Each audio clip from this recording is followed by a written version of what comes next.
ओम शांति। हाँ, तो आज हमारे बीच आज बहुत ही विशेष एक ऐसी बहन जी पहुंची हैं जो हमारे बीच में थी, लेकिन आज जो बाबा चाहते हैं कि मधु दिल्ली राजधानी में सेवा करनी है, ताकि भविष्य में दिल्ली राजधानी में ही हम सभी को राज्य करनी है। तो बाबा हर समय हमसे यही चाहते हैं कि बच्चे अपने दिल्ली राजधानी को कभी याद करो। तो ऐसी राजधानी में हमारे बीच की एक बहन जी जाके सेवा कर रही है। तो दीदी इतना श्रेष्ठ है कि बाबा की सेवाएं यहाँ हर जगह पर, छोटे गांव से लेकर हर जगह पर किया है, और साथ में दिल्ली राजधानी घड़ी में भी घड़ी अभी ला के रखो, सेवाएं। छोटी वाली।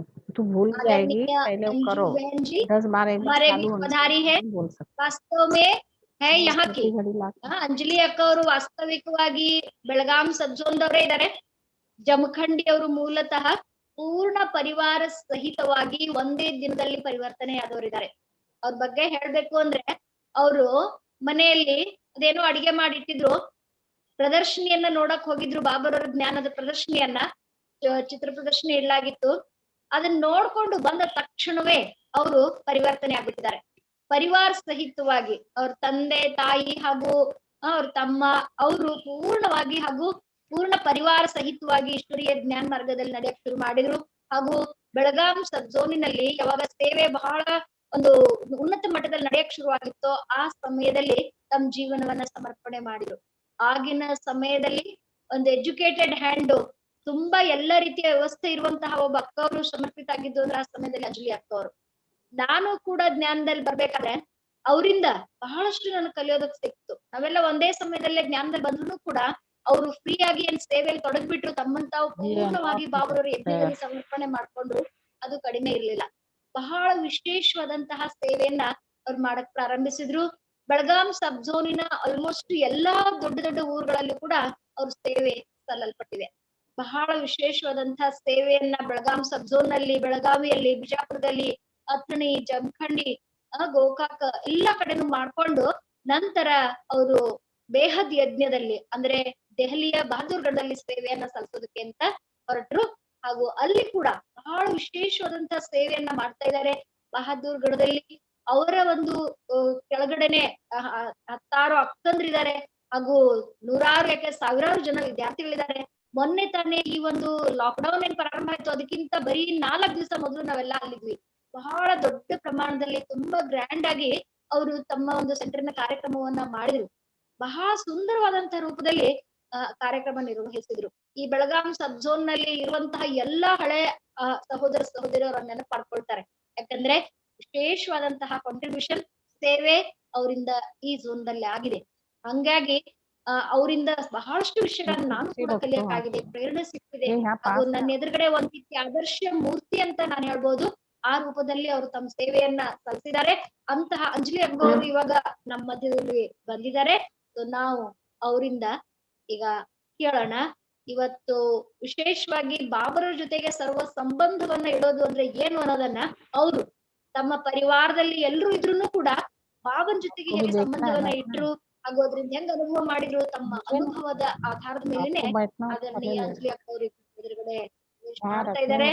ಆದರಣೀಯ ಅಂಬಿಕಾ ಅಕ್ಕ ಅವ್ರ ವತಿಯಿಂದ ಬೆಳಗಾವಿಯ ಎಲ್ಲಾ ಸಹೋದರ ಸಹೋದರಿಯರು ಹಾಗೂ ಟೀಚರ್ ಅಕ್ಕಂದ್ರ ವತಿಯಿಂದ ನಾನು ಅಂಜಲಿ ಅಕ್ಕ ಅವರಿಗೆ ಮತ್ತೊಮ್ಮೆ ಹಾರ್ದಿಕ ಸ್ವಾಗತವನ್ನ ಬಯಸ್ತಾ ಇದ್ದೀನಿ. ಸ್ವಾಗತ, ಸುಸ್ವಾಗತ ಅಕ್ಕ ಅವರೇ. ಈಗ ತಾವು ಸ್ಟಾರ್ಟ್ ಮಾಡ್ಬೋದು. ಅಂಜಲಿ ಅಕ್ಕ ಅವರು. ಓಂ ಶಾಂತಿ. ವಿಶೇಷವಾಗಿ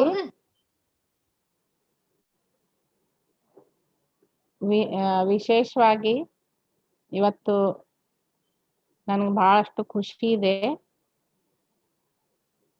ವಿದ್ಯಾರ್ಥಿಯವರು 5-6 ದಿನ ಒಂದ್ ವಾರ ಮೊದಲು ಫೋನ್ ಮಾಡಿ ಹೇಳಿದ್ರು, ಈ ರೀತಿಯಾಗಿ ವಿಶೇಷ ಸೇವೆ ಇದೆ, ಬೇಹದ್ದಿನ ಸೇವೆ. ನಾವೆಲ್ಲ ಬಾಬಾವ್ರ ಮಕ್ಕಳು. ನನಗೊಂದು ಸ್ವಲ್ಪ ಕನ್ನಡ ಪ್ರಾಕ್ಟೀಸ್ ಇಲ್ಲಲ್ಲ, ಇಲ್ಲಿ ಭಾಳ ಜನ ಇಲ್ಲಿ ಕನ್ನಡದವ್ರು ಇಲ್ಲ. ಅದಕ್ಕಾಗಿ ಇಲ್ಲಿ ಜನ ಅಂದ್ರೆ ಒಬ್ರು ಇಲ್ಲ, ಜನ ಅಂತೇನು ಒಬ್ರು ಇಲ್ಲ. ಯಾವಾಗಾದ್ರೂ ಭೇಟಿ ಆಗ್ತೇವೆ. ಇಲ್ಲಿ ಬೆಳಗಾವ್ದವ್ರು ಗಿರಿಜಾ ಬ್ಯಾನ್ ಇದಾರೆ, ಮತ್ತು ಕೆಲವರು ಬೇರೆ ಬೇರೆ ಪೂರ್ಣಿಮಾ ಬ್ಯಾನ್, ಬೆಳಗಾವ್ 5-6 ಅಕ್ಕಂದ್ರಿದ್ದಾರೆ ಇಲ್ಲಿ. ದಿಲ್ಲಿ ಝೋನ್ದಲ್ಲಿ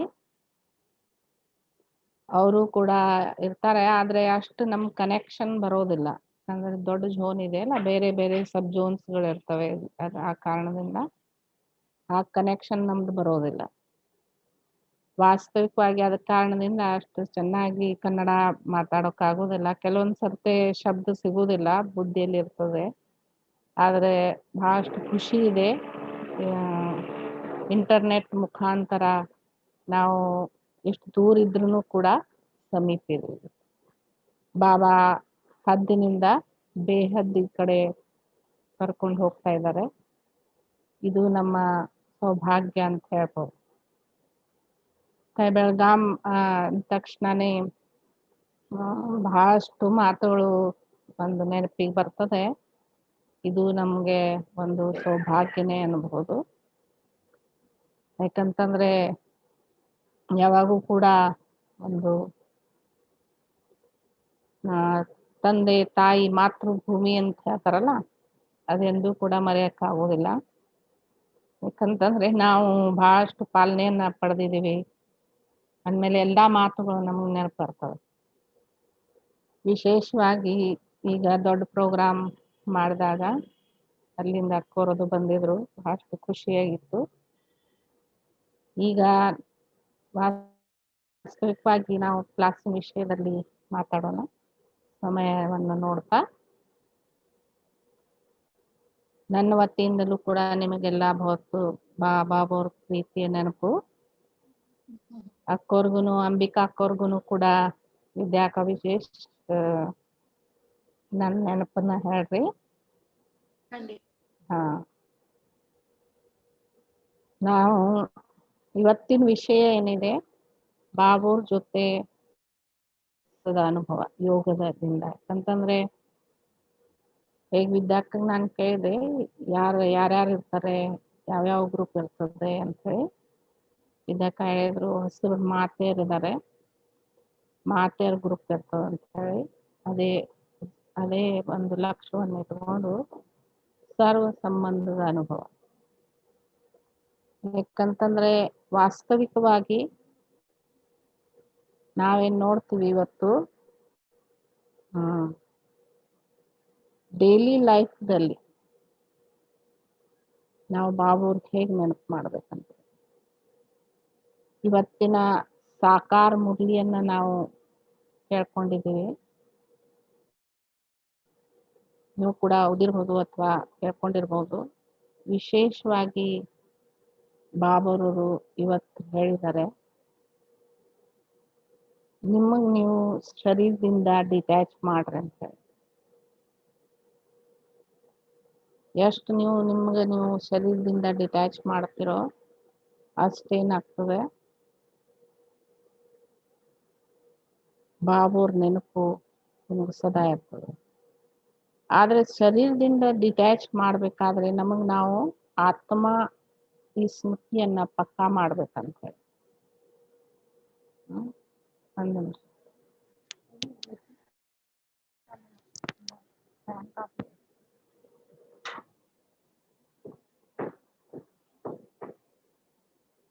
ಆತ್ಮಿಕ ಸ್ಮೃತಿ ಇದು ಪಕ್ಕಾ ಇರ್ಬೇಕು. ಎಷ್ಟು ನಾವು ಆತ್ಮ ಅಭಿಮಾನಿ ಆಗಿರ್ತಿದೀವೋ, ಆತ್ಮಿಕ ಸ್ಮೃತಿ ಅನ್ನೋದಿರ್ತದೋ, ಅದರ ಆಧಾರದಿಂದಲೇ ನಾವು ಶರೀರದಿಂದ ಡಿಟ್ಯಾಚ್ ಆಗ್ಲಿಕ್ಕೆ ಸಾಧ್ಯತೆ.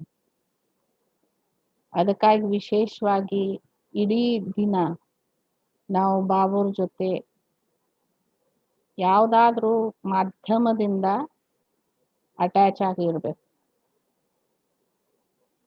ಅದಕ್ಕಾಗಿ ಬಾಬಾವ್ರ ನೆನಪಿಗಾಗಿ ಮೇನ್ ಯೋಗದ ವಿಷಯದಲ್ಲಿ ಹೇಳಲಾಗುತ್ತೆ, ಬಾಬಾವ್ರ ಪರಿಚಯ ಹಾಗೂ ಬಾಬಾವ್ರ ಜೊತೆ ಇರುವಂತ ನಮ್ಮ ಸಂಬಂಧ ಹಾಗೂ ಪ್ರಾಪ್ತಿ ಏನಿದೆ, ಈ ಮೂರು ವಿಷಯಗಳು ನಮಗೆ ಅಟ್ರಾಕ್ಟ್ ಮಾಡ್ತವೆ.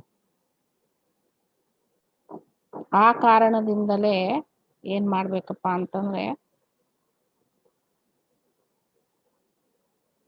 ನಾವು ಮೂರು ವಿಷಯದಲ್ಲಿ ಎಷ್ಟು ಬಾಬಾವ್ರ ಜೊತೆ ಅಟ್ಯಾಚ್ ಇದೀವಿ ಅನ್ನೋದನ್ನ ನಾವು ಪದೇ ಪದೇ ಚೆಕಿಂಗ್ ಮಾಡಬೇಕು. ಅದರಲ್ಲಿ ಮುಖ್ಯ ವಿಷಯ ಬಾಬುರ ಪರಿಚಯ, ನಂತರ ಸಂಬಂಧ ಬರ್ತದೆ.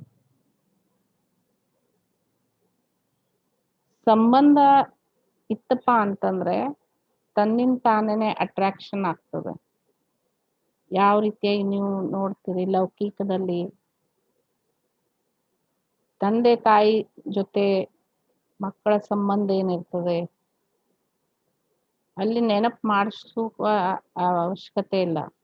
अर्थात हमें याद दिलाना नहीं पड़ता है, लेकिन नेचुरली याद हमें रहती है माँ बाप की। और बच्चे जो हैं जैसे माँ बाप को याद करते हैं, वैसे ही माँ बाप का बच्चों के साथ संबंध होता है, तो वो बच्चा भी नेचुरली याद रहता है, वहाँ भी याद करने की जरूरत नहीं पड़ती है।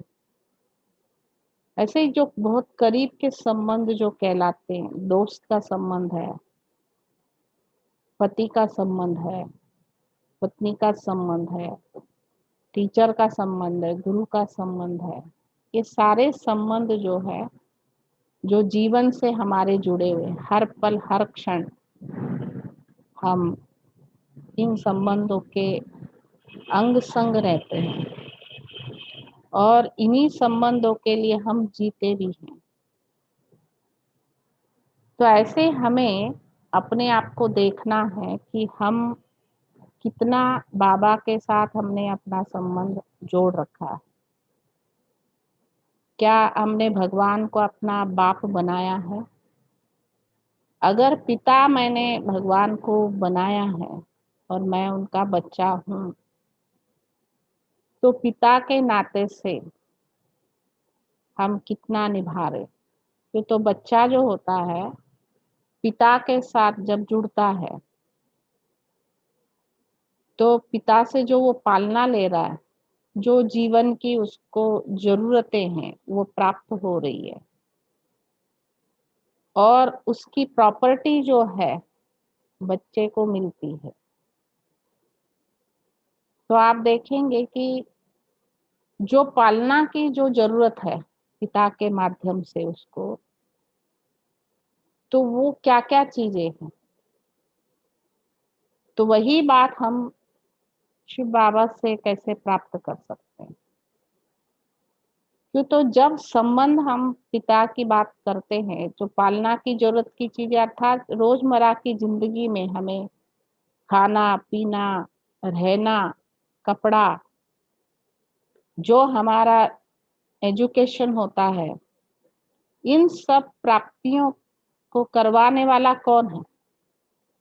आप सब समझते हैं ना कि भाई वो कौन है जो हमें ये प्राप्ति करा रहा है। तो सबसे पहली नजर हमारी किसके पास जाती है? बाप के पास जाती है ना। लौकिक जो बाप होता है ये सारी सुविधाएं हमारे लिए बना के देता है। ऐसे ही जब हम ज्ञान में चलते हैं, बाबा के बच्चे बनते हैं, तो हमारे जीवन की जरूरतें क्या है?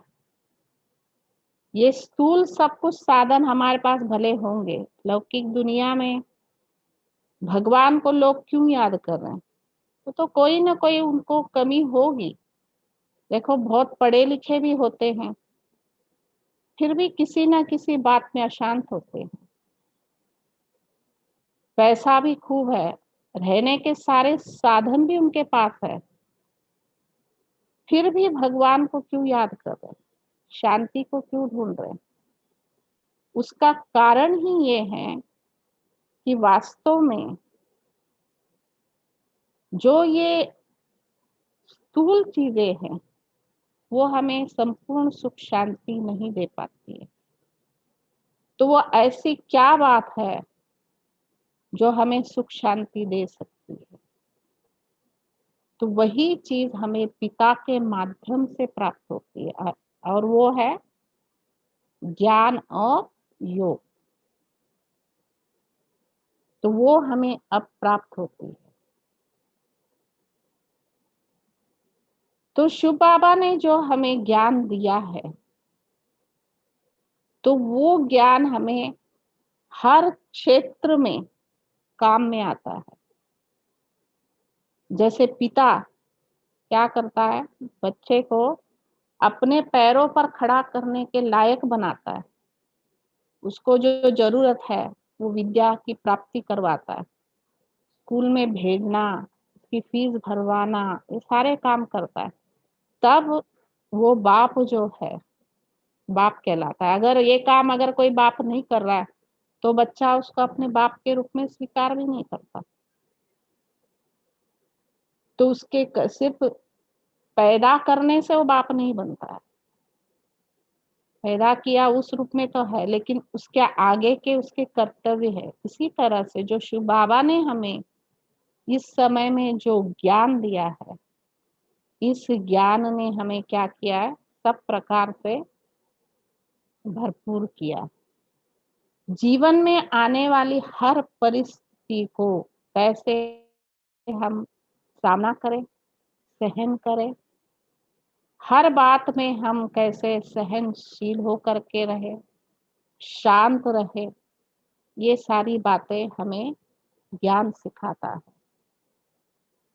तो ये वास्तव में हमारे जीवन की जरूरतें हैं, जो पिता के रूप में भगवान ने ज्ञान दे करके वो हमें हर प्रकार का सहारा दिया, वो पालना दी है।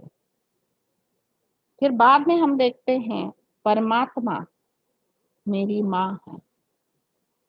तो ऐसे आप पिता का स्वरूप का जो है मनन चिंतन और बहुत कुछ कर सकते हैं कि भगवान मेरा पिता है, तो उस रूप में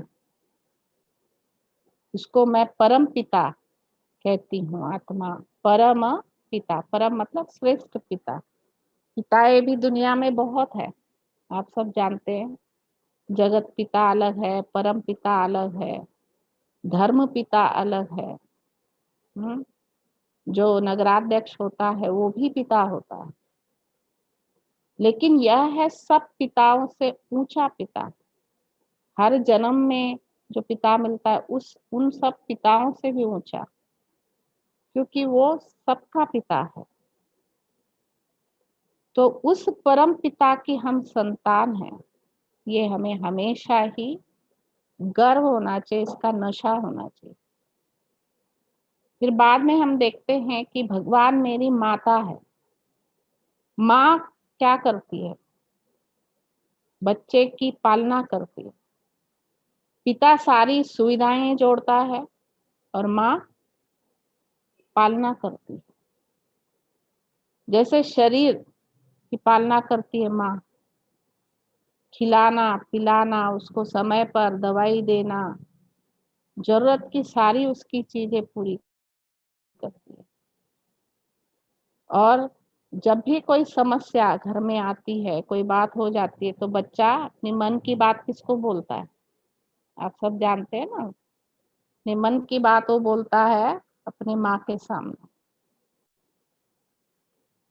तो आप सोचिए कि जो बाप है उसके सामने बच्चा कभी भी खुल करके नहीं बोलेगा, लेकिन माँ के सामने खुल के बोलेगा। ऐसे ही हम जब भगवान के सामने जाते हैं, शिव बाबा के सामने जाते हैं, तो हम क्या करते हैं, सारी अपनी दिल की बातें उस परमात्मा को सुनाते है ना, शिव बाबा को सुनाते। इसका मतलब वो मेरी कौन है, माँ है। हम्म? और जैसे माँ बच्चे का ध्यान रखती है, ख्याल रखती है, भोजन का भी उसके मन का भी, विशेष अच्छी अच्छी चीज जो उस बच्चे को पसंद होगी वो बना करके खिलाएगी।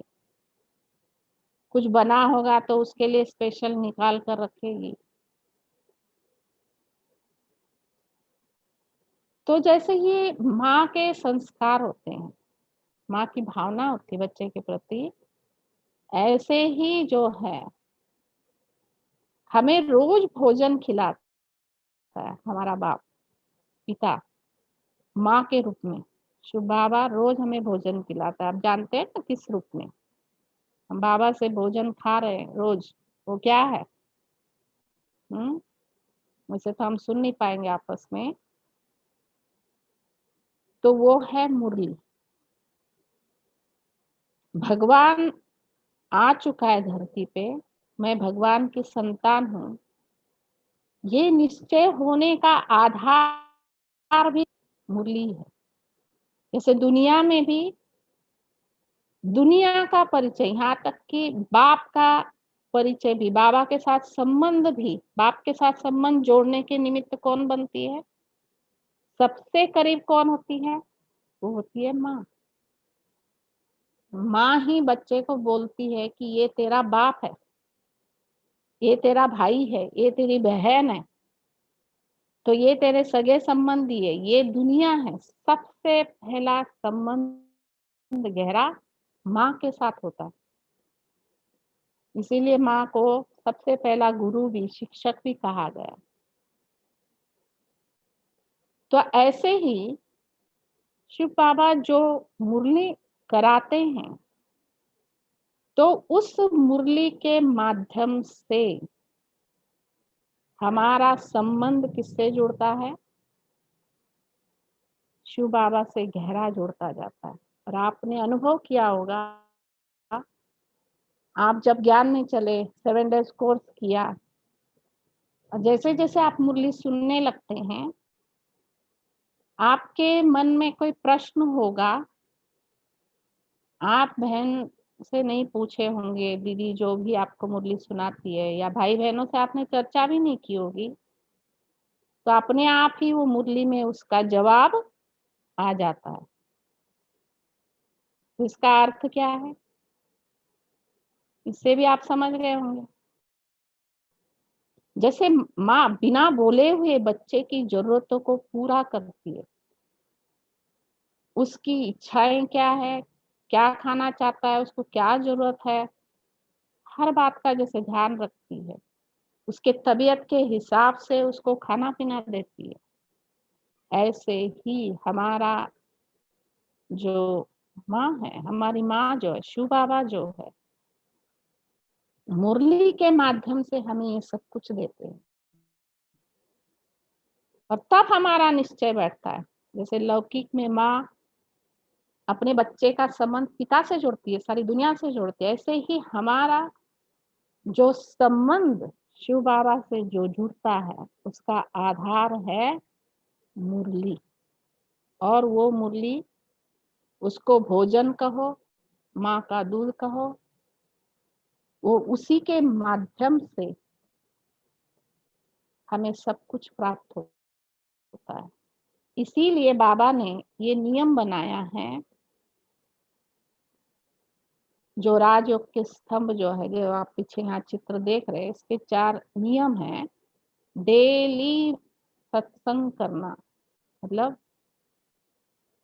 रोज मुरली सुनना, कुछ भी हो जाए। यहाँ तक मुरली में आता है, किसी से अनबन हो जाए, रूठ जाओ, कुछ भी हो जाए, आप कभी मुरली करना। आजकल लॉकडाउन है, तो हम सेंटर पर नहीं जा सकते, फिर भी हमें विज्ञान ने बहुत अच्छी सुविधा दे दी है, घर बैठे हमें भोजन करा रहा है। मुरली हमें कहाँ से मिल रही है? ऐसे तो ज्ञान हमें सब कुछ है, फिर भी रोज मुरली करनी है, तो हम नेट के माध्यम से कर रहे हैं, फोन के माध्यम से कर रहे हैं, है ना?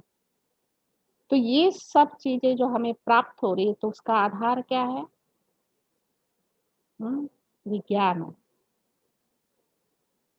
तो विज्ञान भी, जो आज बाबा ने कहा ना मुरली में, शांति में जा करके विज्ञान का भी संशोधन कैसे हुआ, आप गहराई से सोचिए। उसका आधार भी क्या है? जितने भी संशोधन दुनिया में हुए हैं, वो है एकांत। जितने भी साइंटिस्ट हैं, उनके सारी जीवनचर्या को आप देखेंगे, जीवन चरित्र हमें दिखाता है, जब जब संशोधन आया, जब कोई ऐसा विषय या परिस्थिति ऐसी आई उनके सामने, उस समय वो सोच में पड़ गए एकांत में चले गए कि हुआ तो ये कैसे हुआ,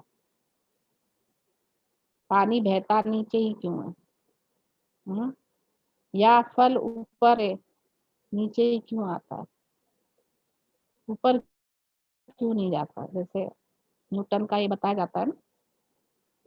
तो उस पर वो जो एक संकल्प चला, उसकी एकांत में वो चला गया, सोचने लग गया, तब ये संशोधन हुआ। ऐसे हर एक बात के पीछे एकांत में जाना होता है, जो आज बाबा ने मुरली में कहा ना, एकांत, एकाग्रता, गहराई में जाओ।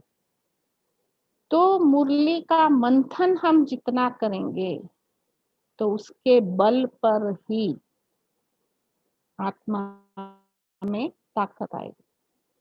हमारे सामने दादियां इसकी उदाहरण है। हमारे अभी हमारी ओआरसी में एक आपको मिसाल बताऊंगी, ताकि मंथन करना कितना जरूरी है, जो आज भी बाबा ने मुरली में कहा है, तो वो हमें क्लियर होगी बात। अभी ओआरसी में जापान की रजनी बहन से हमारी मुलाकात हुई, टीचर्स बहनों की। बहुत अच्छी एक बात बताई। तो उनको संकल्प चलता था कि सेवाएं तो बेहद की है, और दादियां जब विदेशियों का टर्न होता था तो विशेष ज्यादातर बड़ी दादी सभी दादियों को बुला के करके वहां पे पालना देने की कोशिश उनको करती थी। तब भी इनका भी जापान से ग्रुप जाता था, तो नेचुरली है इनको भी रहता था कि मैं दादियों से कुछ सीखूं। तो नाश्ते के बाद में जैसे इनको संकल्प चला कि भाई 10 बजे के बाद दादियां क्या करती है, तो जहाँ इंद्रप्रस्थ में दादियां शांति स्तंभ के पास जो इंद्रप्रस्थ है वहां रहती है, तो वहां पे जैसे नीचे 4 कमरे, ऊपर 4 कमरे हैं, तो आपस में पास पास में ही दादियां है। अभी सुबह की मुरली हो गई, नाश्ता हो गया, जब फ्री है, किसी को मिलने जुलने का टाइम दिया, किसी को नहीं दिया, तो ये सोचती फ्री है तो दादियां क्या करती हैं, तो मैं जाके देखो। तो हम देखते हैं कोई फ्री होता है तो उसका पर्सनल अपना चार्ट अलग होता है। कहते हैं ना, वास्तव में मेरे ओरिजिनल संस्कार क्या है वो कब पता चलते, जब हम एकांत में होते हैं, अकेले होते हैं, वो हमारे संस्कार पता चलते हैं। हम अकेले होते हैं तब हम क्या करते हैं, क्या सोचते हैं। तो उन्होंने देखा कि कोई दादी मुरली लेके पढ़ रही है, कोई दादी वर्ड रिन्यूअल पढ़ रही है, कोई ज्ञानामृत पढ़ रही है, कोई भाई बहनों को बुला करके उनके साथ चिट चाट कर रही है। तो देखा उन्होंने, दादियों ने कभी भी अपने आप को फ्री नहीं रखा, हमेशा अपने आप को वो बिजी रखते थे, अर्थात मंथन चिंतन का चलता रहता। जैसे जानकी दादी का भी उन्होंने बताया, दादी फ्री होती थी तो कहती थी जाओ 8-10 को बुला के लेके आओ, दादी मिलना चाहती है। तो सबको पता है ना, जानकी दादी का नाम सुनते ही सब कितने खुश हो जाते हैं। तो सब जल्दी जल्दी अपना जो है काम धाम वहीं छोड़ के, जरूरी बहुत नहीं बाद में करने के, आधा पौना घंटा दादी के पास आ जाते थे। तो दादी को ये रहता था कि मैं फ्री नहीं बैठूं, मैं दूं कुछ, मैं दूं, ये भावना होती थी। और जानकी दादी का जो है कि जो हमने सुना है, आप लोग नए हो ना तो इसलिए मैं आप कुछ बातें बताऊंगी, या सुना भी होगा आपने। जानकी दादी को हमेशा साकार में बाबा, जो बूढ़ी बूढ़ी माताएं होती थी यज्ञ में, 14 साल जब तपस्या चली पाकिस्तान में, उस टाइम में ज्ञान को, गहराई का जो ज्ञान है उसको सरल करके सुनाने का तरीका जो है दादी में आता था। तो इसीलिए बाबा वो सेवा उनको देता था, बूढ़ी बूढ़ी माताएं हैं, बुजुर्ग है, उनको आप बैठ के ज्ञान सुनो। तो जिसके कारण दादी को ये प्रैक्टिस हो गई, ज्यादा से ज्यादा जो है कि गहन ज्ञान को सरल करके कैसे सुनाया जाए। तो यही बातें मंथन चिंतन करने की जो तरीके हैं, तो ये हमें मुरली सिखाती है। ठीक है ना, जैसे बच्चा जो होता है शुरू में एकदम से रोटी सब्जी नहीं खाता है, पहले उसको पतली चीजें खिलाई जाती है, पानी पिलाया जाता है, दाल का पानी पिलाया जाता है, फिर थोड़ा गाढ़ी चीजें, धीरे धीरे खिचड़ी जैसी चीजें खिलाई जाती है, बाद में धीरे धीरे उसको रोटी सब्जी खिलाते हैं। इसी तरह से बाबा ने भी माँ बन करके हमें पहले पतली चीजें मतलब क्या कोर्स कराया, और फिर उसके बाद में उस ज्ञान को गहराई से समझाने के लिए फिर धीरे धीरे मुरली को सुनाया। फिर वो मुरली जैसे जैसे धीरे धीरे हमारे समझ में आती गई, साकार मुरली, फिर अव्यक्त मुरली जो है वो सुनाई बाबा ने। तो आप सब जानते हैं साकार में बाबा 69 तक है, 69 के बाद अव्यक्त मुरलियां जो चली हुई है। साकार मुरली में सब जो है कि मिक्स टाइप जो है बातें होती है, लेकिन अव्यक्त मुरली में क्या होता है, कोई पर्टिकुलर विषय लेकर ही उस विषय में बाबा एक्सप्लेनेशन करता है ना। तो ऐसे ही बाबा ने एकदम से मुरली में कई बार आता है ना, कई बार बच्चे कहते बाबा पहले क्यों नहीं बताया, जैसे अपना बिंदु रूप स्थिति, सॉरी बाबा का जो रूप है वो बिंदु रूप है, ये पहले नहीं बोलते थे। जब साकार में ब्रह्मा बाबा के तन में शुरू में बाबा आया, ये बिंदु रूप शिव बाबा है, ये बहुत बाद में शुरू हुआ। पहले तो अंगुष्ठाकार शिव बाबा, अंगुष्ठाकार शिव बाबा जैसे शिवलिंग होता है ऐसे मानते।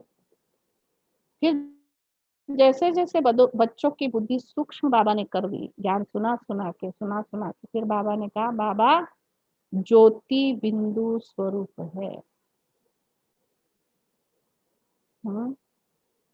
तो ये कहा। फिर बाद में बाबा ने और गहरी बातें सुनाई अव्यक्त मुरलियों के माध्यम से। साकार में बाबा कहते थे मन में कोई संकल्प आ जाए,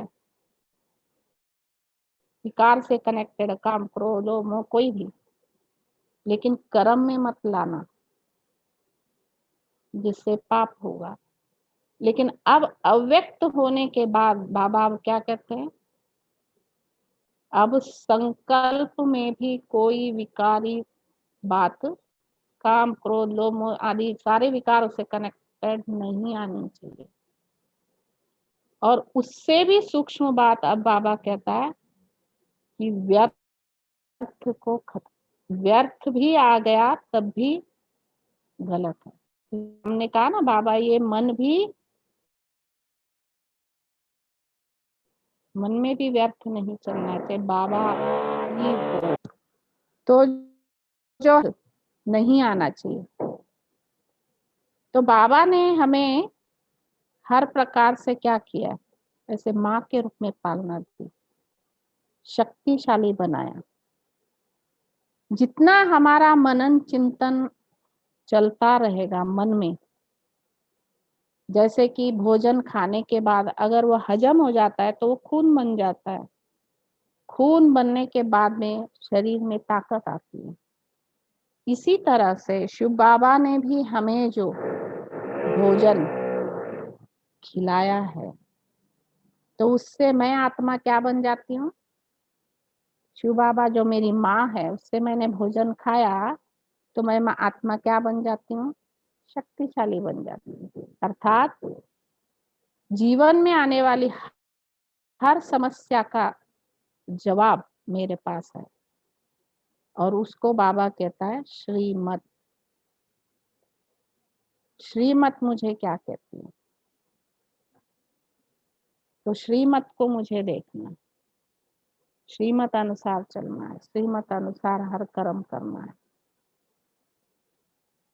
तो ऐसे माँ बन करके भगवान ने हमें पालना दी।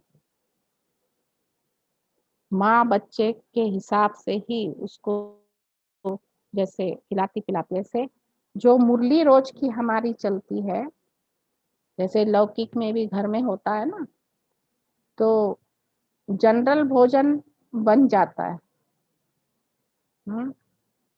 ऐसे ही बाबा भी हमें क्या करते, स्पेशल कोई ट्यूशन नहीं देते, सबके लिए जो है एक जैसी ही मुरली चलाते हैं। अर्थात भोजन रोज जैसे हम रोटी सब्जी दाल चावल जैसे खाते हैं, तो ऐसे डेली बाबा हमारे लिए ये मेनू तैयार करता है। तो ये ज्ञान योग धारणा और सेवा 4 विषय को लेकर के हमें क्या करना है, रोज की मुरली में मंथन करना है। आपको शायद पता होगा, तो एक बात मैं बता दूं, हमारी जो बड़ी दीदी थी मनमोहिनी दीदी,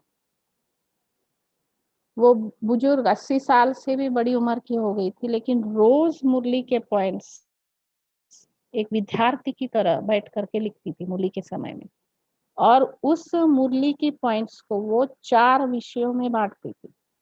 आप सबको पता है ना हमारे ज्ञान के 4 विषय कौन से, जैसे हम कोई पढ़ाई करते हैं तो उसमें हमारा सब्जेक्ट्स होते हैं ना, जैसे भाई कन्नड़ सब्जेक्ट है आपका, हिंदी है, इंग्लिश है, सोशल स्टडीज है, साइंस है, मैथमेटिक्स है, ऐसे अलग अलग सब्जेक्ट होते हैं। वैसे हमें संपूर्णता की डिग्री को पाना है। हमारी डिग्री क्या है? सर्वगुण 16 कला संपूर्ण मर्यादा पुरुषोत्तम आदि, ये जो 5 बातें हैं ये हमारी डिग्री है। लेकिन इस डिग्री को पाने के लिए 4 विषय है, और वो कौन सा है? ज्ञान योग धारणा और सेवा, ये 4 विषय। तो रोज की मुरली में आप मंथन करके निकालिए कि आज बाबा ने ज्ञान से कनेक्टेड कौन सी बातें बोली,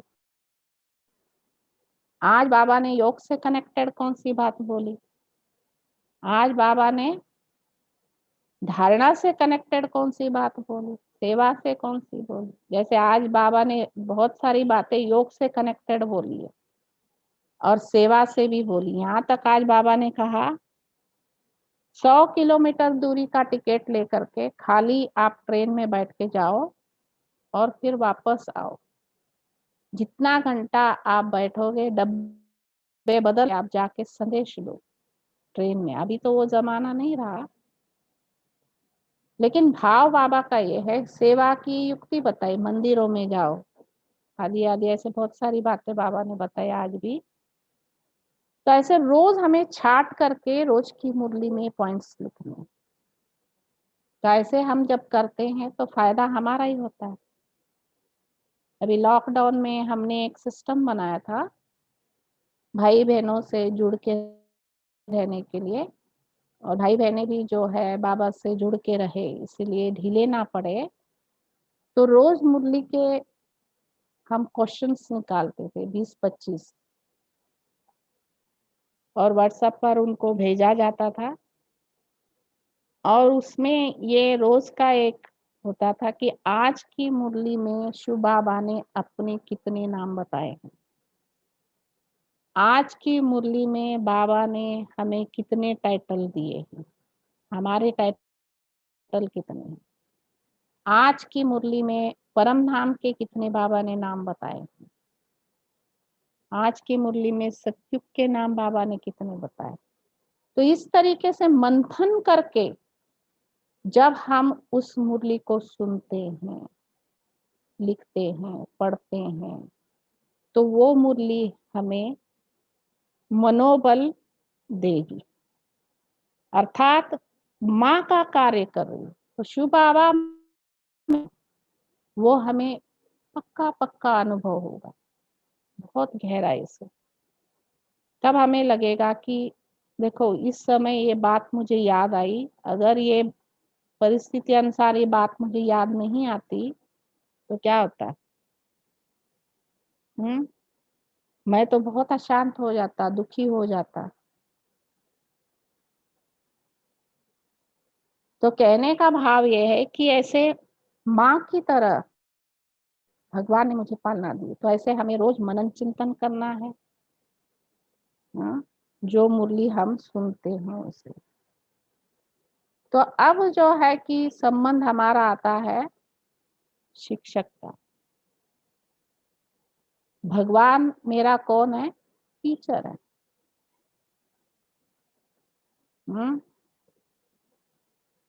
तो जैसे अभी मैंने बताया कुछ बातें आपको, जैसे टीचर के रूप में बाबा ने जो हमें शिक्षा दी है, तो मुरली के माध्यम से हम अनुभव तो कर रहे हैं, लेकिन भाषा कौन सी है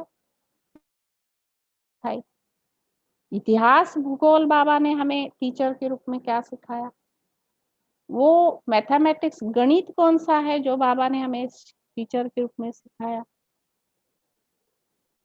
वो विज्ञान क्या है जो बाबा ने टीचर के रूप में हमें सिखाया? तो मुख्य ये बातें हैं। वैसे तो बहुत लंबा चौड़ा विषय है, लेकिन शॉर्ट में मैं इतना ही कहूंगी, शिव बाबा हमारा टीचर है, तो भाषा उसने हमें सिखाई है आत्मिक भाषा, भावना की भाषा।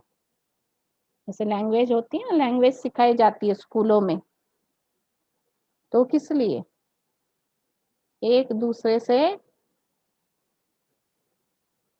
कम्युनिकेशन करने के लिए, जुड़ने के लिए। क्यों? तो मेरे भाव क्या है, मेरी अंदर जो बातें चल रही हो क्या है, हम कैसे एक दूसरे से कम्युनिकेट करेंगे? अभी जैसे मैं आपसे बोल रही हूँ तो हिंदी में बोल रही हूँ, अभी आप लोगों में से किसी को हिंदी समझ में सबको आता है तो आप सुन रहे हैं, समझ रहे बात को। अगर नहीं समझ में आता है तो क्या होता है, कन्नड़ लैंग्वेज ज्यादा जानते होंगे तो भाव को जल्दी नहीं पकड़ पाएंगे। तो कहने का भाव ये है कि बाबा ने जो भाषा हमें सिखाई है वो मुख की भाषा नहीं, बाबा ने हमें जो भाषा सिखाई है वो भावना की भाषा, प्यार की भाषा सिखाई है। हम एक दूसरे के भाव को समझे, प्यार की भाषा को समझे। जब ये प्यार की भाषा जब हम समझेंगे, तब ही हम एक दूसरे से दिल से जुड़ सकेंगे। और यही भाषा मतभेद को खत्म करेगी।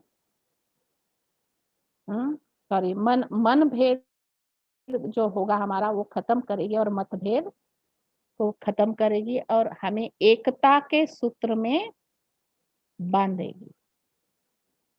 ठीक है ना? तो ऐसी भाषा हमें बाबा ने सिखाई है। भाषा किस लिए होती है? एक दूसरे को जोड़ने के लिए ना। लेकिन आजकल दुनिया में क्या हो रहा है, एक दूसरे से जुड़ नहीं पा रहे लोग, कि तो भाषा ही ऐसी बन गई है लोगों की, मन की भाषा नहीं है, बाहर भौतिक भाषा है। तो इसीलिए भगवान अब कहते हैं कि बच्चे आप मन की भाषा जो है वो बोलो। फिर बाबा ने हमें इतिहास भूगोल सिखाया, और वो क्या है? है ना, भाषा के बारे में भी बहुत सारी बातें आती जो बाबा ने कहा है, कम बोलो, मीठा बोलो, धीरे बोलो, सोच के बोलो। हाँ, तो ये बहुत सारी बोलने की भाषा है। कई बार बाबा कहता है ना, एक कोई क्रोध में आके व्यवहार कर रहा है, बोल से ही तो वो बातें पता चलती है ना। तो वो भाषा हमारी कैसी होनी चाहिए? तो कहने का भाव ये कि भाषा ऐसी कौन सी बाबा ने सिखाई, इस पर भी आप बहुत गहराई से मंथन कर सकते हैं। फिर बाबा ने हमें इतिहास भूगोल सिखाया, तो मुरली में हम सुनते हैं ना कि हम 84 जन्म की कहानी सुनते हैं। हमारा इतिहास क्या था? हम ही पहले देवता थे, हमें फिर से देवता बनना है। हम ही पहले पूज्य थे, अब पुजारी बने, फिर से पूज्य बनना है। भूगोल हमारा क्या था? जहां कोई देश नहीं, एक भारत देश था सारी दुनिया में, ये भूगोल था। और जैसे भूगोल में ये सारी चीजें बताई जाती है ना, वहां पे धन धान्य संपत्ति कैसे थी, प्रकृति कैसे थी, वातावरण कैसे था, वो भी बाबा ने हमें बताया, है ना। मुरली में सारी बातें आती है। कैसे थी प्रकृति, सुखदाई थी, कभी दुख नहीं देती थी। जनजीवन यहाँ आपस में बहुत प्यार भरा होता था। ऐसा जो है बाबा ने मुरली में सतयुग का वर्णन जो किया हुआ है, तो वो सब आप याद कीजिए, वो बहुत गहरी बातें हैं, उस विषय में हम जाएंगे। तो ऐसे इतिहास भूगोल बाबा ने हमें समझाया है। कितना आपस में इंसान का प्यार था। और आजकल का इतिहास भूगोल हम क्या सुनते हैं, कितने देश हो गए दुनिया में, कितनी भाषाएं हो गई, कितने राज्य हो गए। दुनिया का तो छोड़ दो, एक ही परिवार में आपस में कितने मतभेद है। लेकिन वो दुनिया, वो इतिहास, वो भूगोल ऐसा था जहाँ एक राज्य, एक मत, एक कुल, एक भाषा, सब कुछ एक था। तो ऐसा इतिहास भूगोल जो था हमारा, तो उसको फिर से वापस लाना है। ये हमारे शिक्षक ने, परम शिक्षक ने हमें ये सिखाया। सब शिक्षकों में जो ऊंचा है, वैसे भी बाबा मुरलियों में कहते हैं ना, सब संबंधों से बहुत ऊंचा संबंध कौन सा है, टीचर का। टीचर कभी विकार में नहीं ढकेलता, इसीलिए वो ऊंचा संबंध माना गया है। और टीचर अपने से भी ऊंचा बनाता है, ये भी बोला। इसीलिए शिव बाबा हमारा परम शिक्षक है। लौकिक दुनिया में तो एक डॉक्टर होगा तो पढ़ाई, दूसरे को पढ़ाएगा तो वो दूसरे को डॉक्टर ही बनाएगा। वकील होगा तो दूसरे को वकील बनाएगा। इंजीनियर होगा तो पढ़ाकर अपने स्टूडेंट को इंजीनियर बनाएगा। लेकिन हमारा परम शिक्षक जो शिव बाबा है, हमें क्या बना रहा है, खुद जैसे पूज्य है वैसे हमें भी पूज्य बना रहा है। इतना ही नहीं, बाबा हमें इतना ऊंचा सम्मान देते हैं कि बच्चे, मेरी तो सिर्फ शिवलिंग के रूप में पूजा होती है, लेकिन आपकी तो डबल पूजा होती है। वो कौन सी? एक तो शालिग्राम के रूप में, आत्मिक स्वरूप में भी आपकी पूजा होती है।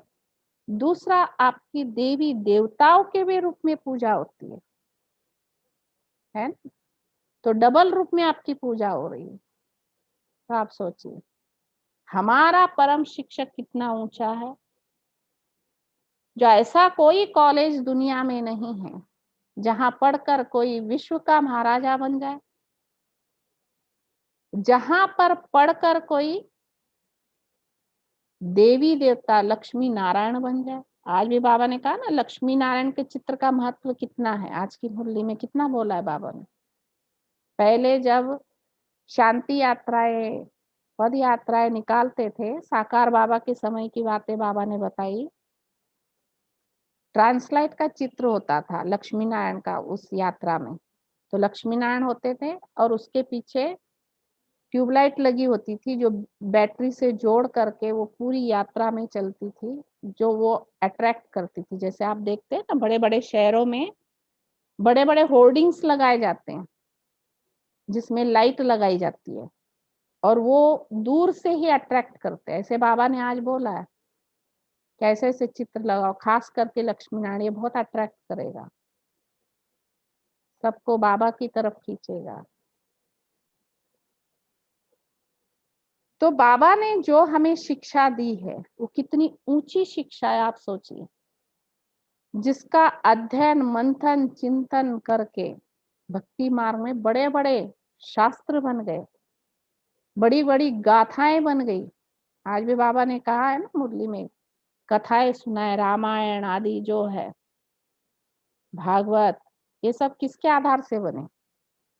तो जो बाबा ने हमें शिक्षा दी है, जो मुरली सुनाई है, वही उसका आधार है।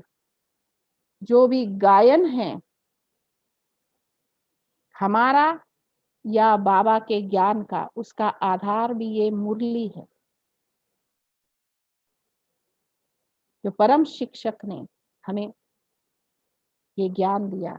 और इस ज्ञान का वर्णन क्या है, भक्ति में भी आप सब जानते हैं, स्वयं विद्या देवी सरस्वती बैठकर लिखे, जो भगवान ने ज्ञान दिया उसको। आकाश को जो है कागज बनाए और सारे धरती के पेड़ों को कलम बनाए, सागर को शाही बना के लिखे, तभी उस भगवान ने जो ज्ञान दिया वो खत्म नहीं होगा। इसका अर्थ क्या है? मतलब बहुत गहरा ज्ञान है, लेकिन है बहुत सरल। इसीलिए इसको बाबा कहता है राजयोग, सहज योग। राजा बनाने वाला भी योग है। ये ऐसा योग है, मतलब बाबा से हम योग, मतलब बाबा से जुड़ गए ना, योगी बन गए उनके साथ जुड़ के, तो हमें राजा बनाता है। और सहज है क्यों? तो हमें कोई स्पेशली बैठ करके कोई काम नहीं करना है, इसके लिए सब कुछ छोड़ छाड़ के नहीं बैठना है। बाबा ने कहा चलते फिरते उठते बैठते मुझे याद करो, है ना। योग भी सहज कर दिया। आप लोगों ने सुना होगा, गुलजार दादी बहुत अच्छी बात बोलती है, जैसे आज भी बाबा ने कहा ना, बीच बीच में प्रैक्टिस करो देह से न्यारा होने की। तो गुलजार दादी ने जो है एक बहुत अच्छी बात कही कि चलो आपके पास टाइम नहीं है, कोई बात नहीं। जब भी आप पानी पीते हैं तो हड़बड़ाहट में थोड़ी पीते हैं। एक 5 सेकेंड, 10 सेकेंड, आधा मिनट आराम से बैठ के पीते हो ना, 1 मिनट। तो जब भी आप बैठ के पीते हो तब आप चेक करो देह से न्यारे हो रहे हो। बैठ के खाना खाते हो, 8-10 बार तो हमें टाइम ऐसे सारे दिन में मिल जाता है। तो देखो कितना सहज योग बना दिया। काम करते हुए भी बाबा से पूछ पूछ के हम काम करें। बाबा मैं ये काम करूं, ये ऐसे करूं। जैसे हमारे पास एक माता थी, वो हर एक काम बाबा से पूछ के ही करती थी, बाबा को ले करके करती थी, बाबा के साथ बैठ के करती थी। जब बर्तन मांजती थी तो कहती थी, एक पटड़ा डाल के बाबा को बोलती थी, बाबा आप यहाँ बैठो, जैसे मैं बैठ करके कर रही हूँ ना काम, तो आप मेरे साथ बैठो। तो बाबा से मुरली की बातों की चर्चा करती, तो बर्तन कैसे साफ हो रहा है उसकी चर्चा करती, ये बहुत काला है, ये ऐसा दाग लगा, ऐसे साफ करूंगी, ये करूंगी बाबा, वो करूंगी। सब्जी बना रही है तो सब्जी काटी जा रही है, साइज का भी है, देखते हैं ना भाई, सही कट रही है नहीं कट रही है, कितना नमक डालूं, कितना क्या करूं। मतलब कहने का भाव यह है, इसको इतना सहज करके बाबा ने हमें इतना ऊंचा ये ज्ञान दिया परम शिक्षक के रूप में, जो अनपढ़ बूढ़ी बूढ़ी माताएं भी इसको कर सके उस हिसाब से। तो ऐसे शिक्षक के रूप में बाबा ने हमें जो है ये ज्ञान दिया है। ऐसे ही जो हम देखते हैं कि ऐसी बहुत सारी बातें हैं। और उसके बाद है मैथमेटिक्स। कौन सा सिखाया बाबा ने टीचर के रूप में? मैथमेटिक्स में 4 चिन्ह होते हैं, एक प्लस, एक माइनस, एक मल्टीप्लिकेशन गुणाकार का, और एक डिवाइड भागाकार का। तो बाबा ने हमें कर्मों की गुह्य गति का जो ज्ञान दिया है वो है मैथमेटिक्स। बच्चे ऐसे कौन से आप कर्म करोगे तो 1 का 1 प्लस होगा, जमा। और ऐसे कौन से आप कर्म करोगे जिससे 1 का माइनस हो जाएगा। कुछ हल्के कर्म होते हैं जिसका क्या होता है, थोड़ा सा फायदा होता है, जिसको बाबा कहता है संगम युग में तो वरदान है, 1 का 100 गुना मिलना ही अच्छे का, 100 से भी ज्यादा पदम गुना मिलेगा। 100 गुना नहीं, अच्छा जो कर्म आप करते हो उसका पदम गुना मिलता है, लेकिन गलत जो काम आप करते हो उसका 100 गुना माइनस होता है ना। और मल्टीप्लिकेशन जो बाबा ने बताया तो वो है पुण्य जमा करना, है ना। जैसे समझ लो कि आपने ऐसा कोई कार्य किया, जैसे समझ लो सेंटर बन रहा है और उसमें आपने सहयोग दिया, आपसे जो बन सकता है, तन से, धन से, वहां पे आप कर्मणा सेवा करते हैं कोई भी प्रकार की, तो उसमें क्या होता है, जितनी आत्माएं सेंटर बनने के बाद वहां आके उसका लाभ लेंगी, उसका कई गुना हो करके सालों साल वो सेवाएं चलती रहेंगी, उसका बहुत मल्टीप्लाई पद्मों गुणा होकर के मिलेगा, है ना। जैसे लौकिक में कहते हैं ना, अन्नदान बहुत बड़ा दान है, लेकिन उससे भी बड़ा दान है ज्ञान का दान। और वो ज्ञान का दान जहां हो रहा है उस स्थान का कितना महत्व है। अन्न खाने से कितना देर वो संतृप्त रहेगा, कोई भी व्यक्ति खाना खाने से एक टाइम का या एक दिन का उसका पेट भर जाएगा, दूसरे दिन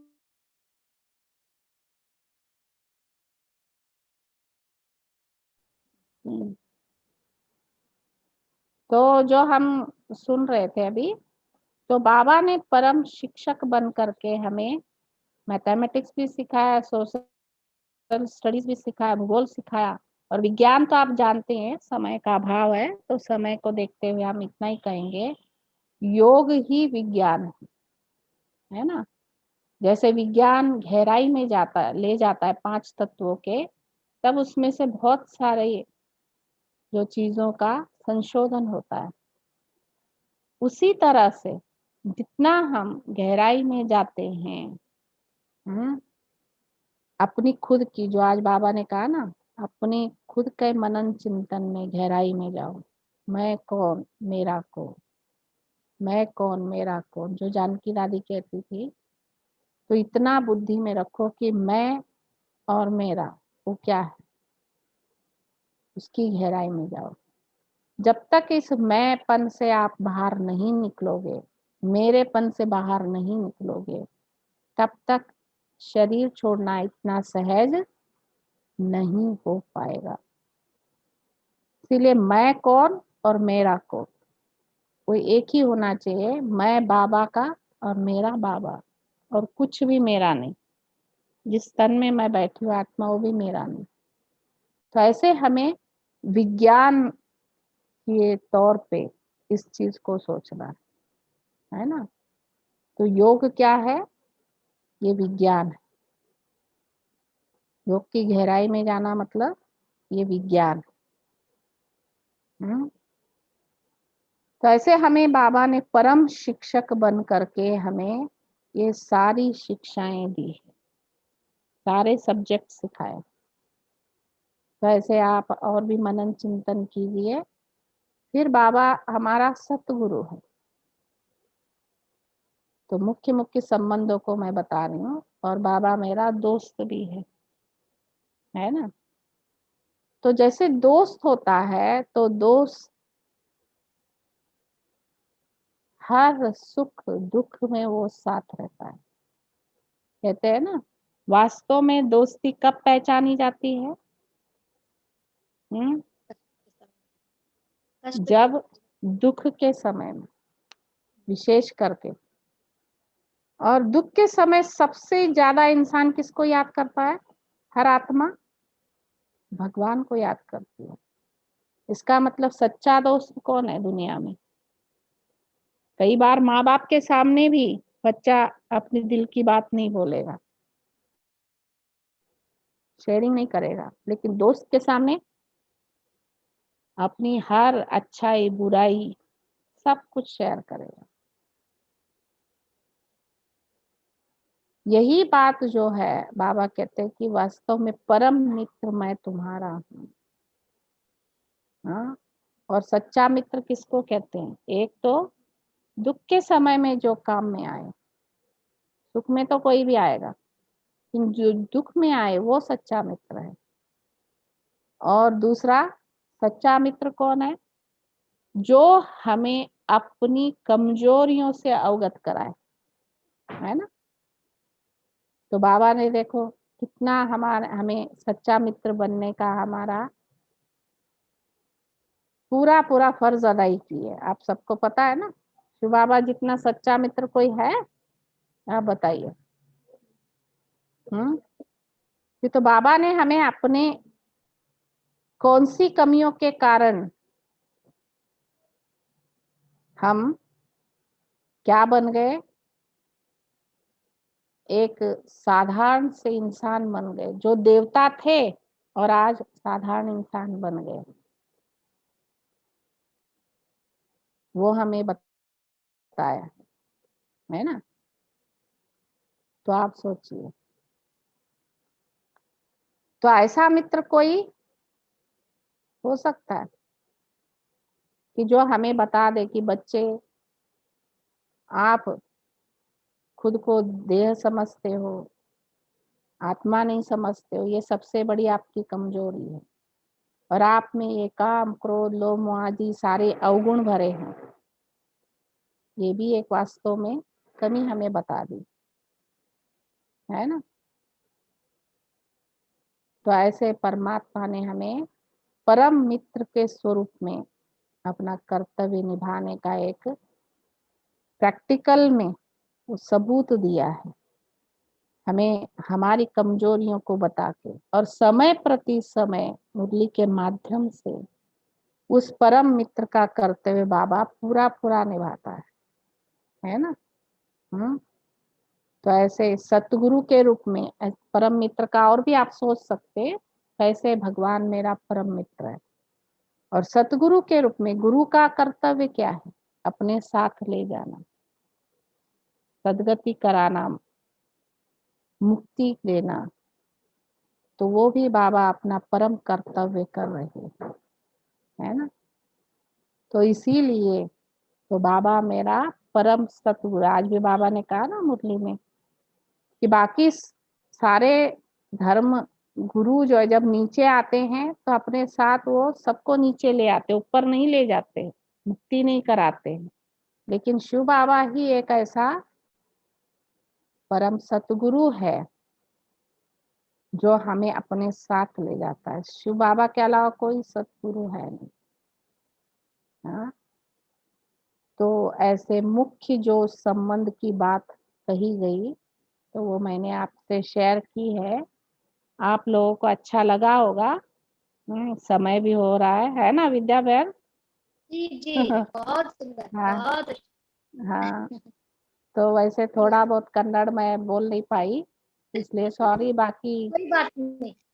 हाँ यहाँ पे ना दीदी, हैदराबाद से, बेंगलुरु से, बेलगाम सब जोन की अभी 60 से अधिक भाई बहने जुड़ गए हैं।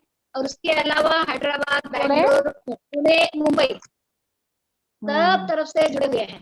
बहुत अच्छा अच्छा लगता है। अच्छा। वो सभी थोड़ा नए हैं, लेकिन आप हम्म, बहुत सुंदर तरीके से बाबा के साथ हर संबंध का अनुभव कैसे करना बहुत इजी तरीके से बता दिया अनुभव से। बहुत बहुत दिल से थैंक्स। मुझे लगता है कि सभी थैंक को बहुत अच्छा लगा होगा ಅಲ್ಲ ಎಲ್ಲರಿಗೂ ಬಹಳ ಖುಷಿ ಆಯ್ತಲ್ಲ ಬಹಳ ಪ್ರೀತಿಯಿಂದ ಹಾಗೂ ಒಂದು ಸಂಬಂಧದ ಅನುಭವನ ಹೆಂಗ್ ಮಾಡ್ಬೇಕು ಅಂತ ಅನ್ನೋದನ್ನ ಬಹಳ ಸುಂದರವಾಗಿ ಅಂಜಲಿ ಅಕ್ಕ ಅವ್ರು ನಮ್ಮ ಎದುರುಗಡೆ ಇಟ್ಟಿದ್ದಾರೆ.